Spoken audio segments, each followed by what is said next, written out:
ஆமா அதான் உண்மை. இந்த ஈழப்பவர் நான் நினைக்கிறேன்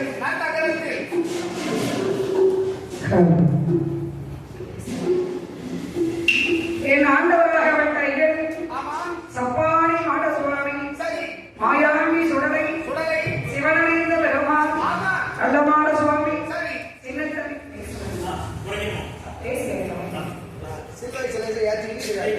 ஆண்டவன் கருத்த சுவாமி இப்படி பரிவார தெய்வங்களோடு அமர்ந்திருக்கும் இந்த மகா ஆலயத்தில் ஐயாவுடைய திருப்புகளை பாடுவதற்காக வருடா வருடங்கள் நாமல் வந்து கொண்டிருக்கிறோம்.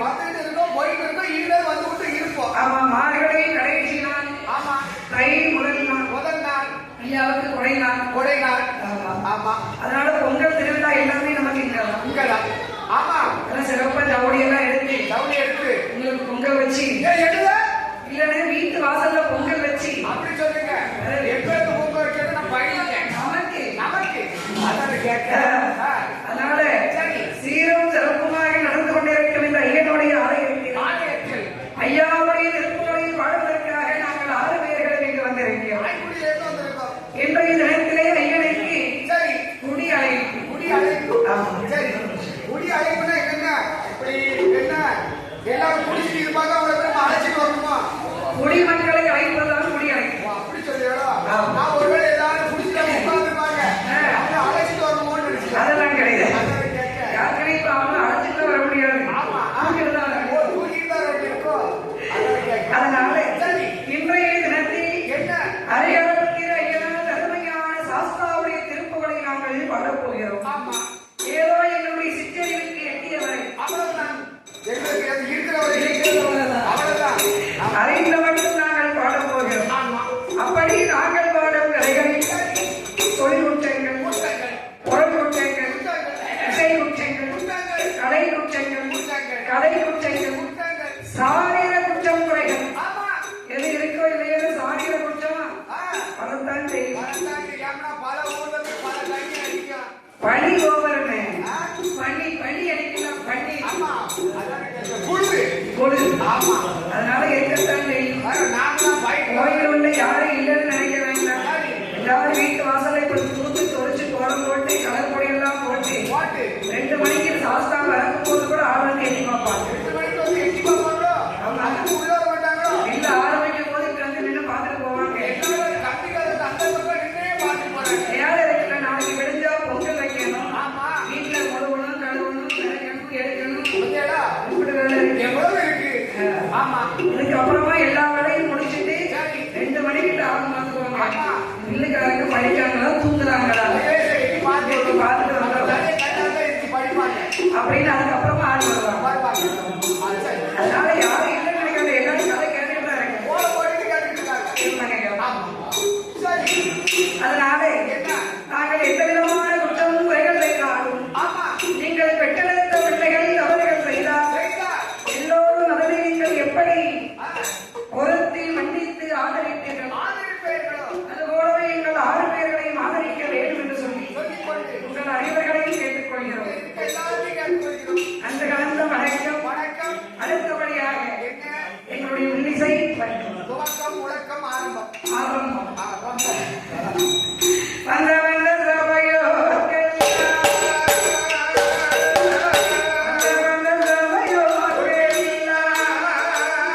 அது இந்த வானம். வானம். ஆமா. அதுல என்றாலே ஆகாயம். ஆகாயம். சுதலை என்று சொன்னால் நாமல் வசிக்கக்கூடிய இந்த மத்திம லோகம். இந்த பூலோகம். ஆமா. நமக்கும் கீழ் ஒரு உலகம் இருக்கு. என்ன இருக்கிற உலகம் இருக்கா? ஆமா. அந்த உலகத்துக்கு பேர் எதுவும் உண்டா? இருக்கு. அதுக்கு பேர் தான் ஆதி பாதாளம். பாதாளம். ஆதி பாதாளம். ஆதி பாதாளம். அப்ப அங்க ஆள் இருக்கா? ஆள் இல்ல, சும்மா தான் இருக்கா? இருக்காங்க. இருக்காங்க. ஆமா. யார் இருக்கா? பாதாள உலகத்திலே சரி. இப்ப ஆகாயத்தை எடுத்துக்கிட்டோம்னு சொன்னா என்ன? அந்த ஆகாயத்திலேயே தேவகணங்கள் எல்லாம் இருக்காங்க. இருக்காங்க. மத்திய லோகத்துல இந்த பூலோகத்துல நம்மள போல மனிதர்கள் மண்ணீசன் அதான் கேட்க. உண்மைதான். நரன்கள் செய்து கொண்டிருக்கிறார்கள். இருக்கிறார்கள். சரி. நமக்கும் கீழ் இருக்கக்கூடிய பாதாள உலகத்தில என்ன? அசுரர்கள் ஆண்டு வருகிறார்கள். ஓ, அசுரர்கள். ஆமா. ஏங்க, பாருங்க, சார் ஒண்ணு இருந்துச்சு. ஆ. அது கடைசியில கொரோனால அடிபட்டு போச்சு. அறியல. இருக்கு. உடம்பு தெரியாம இருக்கு.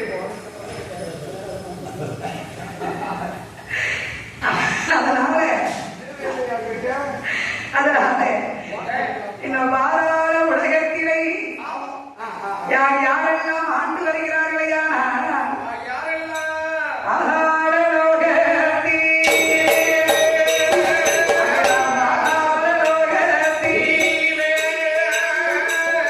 ஆண்டு வருகிறார்கள்.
அந்த மகாரிஷியாகப்பட்டவர் இருந்து வருகிறார். மண்ணுக்கா மனைக்கா பொண்ணுக்கா பொருளுக்கா எதற்காக அவர் எதற்காக நம்பியிருந்தார்னா ஆதிவள்ளி கைலாசத்திலே ஆண்டவனை வாங்க வேண்டும், வரங்களை வாங்க வேண்டும். ஆண்டவன் பகவானை கைலாசத்தை விட்டு விரட்ட வேண்டும். அவர் இருக்கக்கூடிய சிம்மாசனத்திலே ஒரு நாள் ஒரு பொழுதானார் நான் போய் கடவுளாக இருக்க வேண்டும். நான் கடவுளா இருந்தால் என்ன வர கேட்டாலும் அள்ளி அள்ளி கொடுப்பேன், கேட்காமலும் கொடுப்பேன். இப்ப சொல்லுங்க நான் இருக்கிறவா வேண்டும். அப்ப தரல. அதனால கைலாசத்திலே கடவுளாக இருக்க ஆசைப்படுகிறார். பகவானுக்கு தொண்டனாக இருக்கணும். ஆனா பகவானாக இருக்க ஆசைப்பட்ட நடக்குமா? இதையெல்லாம் அறிந்தார்கள் மும்மூர்த்திகள். யாரெல்லாம்? சிவன், பிரம்மா, விஷ்ணு. 3 பேர். இவங்க 3 பேர் தான் மும்மூர்த்திகள். அப்பேற்பட்ட மும்மூர்த்திகள் ஒன்றாகவே இணைந்து அழகான ஒரு ஆண் குழந்தை பாலகனை பிறவி செய்தார். அந்த ஆண் குழந்தை பாலகனை கொண்டு வந்து ரிஷியுடைய காலடியிலே போட்டார். குழந்தை ரிஷியுடைய காலை உடைத்து பிள்ளையை குவா குவா குவா குவா என்று அழுது கொண்டிருக்கிறார். பிள்ளை இப்பதான பிறந்திருக்கு. அதனாலே சத்தத்தை கேட்டால் செய்யும் தவத்தை மறந்தார். குழந்தையை தூக்கி மடியிலே வைத்து கொண்டு விளையாடி கொண்டிருக்கிறார். அப்படி கொண்டு விளையாடும் பொழுது ஆகாய மார்க்கமாக நின்று கொண்டு மூர்த்திகளும் என்ன சொல்கிறார்கள்? மண்ணாசை, பெண்ணாசை, பொன்னாசை, மூவாசை துறந்த முனிவரை நியோனித்திய பிரம்மச்சாரியாற்றே உமது வழியை எப்படியா இந்த குழந்தை வந்து விழுந்தது அப்படின்னு சொல்லி சிரித்தார். வாருங்க ஒரு சிரிப்பு. சிரிக்கணும் பார்க்கலாம்.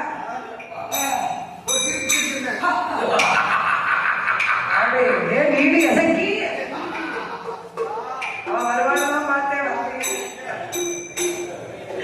அதனால இந்த சத்தத்தை காதால கேட்டான். ஆகா, இது பிள்ளைன்னு சொல்லி நினைத்த பிள்ளையே கிடையாது, நம்மளுடைய நவத்தை கிடைக்க வந்த மகா பாதகன் என்று சொல்லி குழந்தையோட 2 காலையை பிடித்தாரு. பிள்ளைய தலைகீழ சொல்லினார். இருந்தால் தானே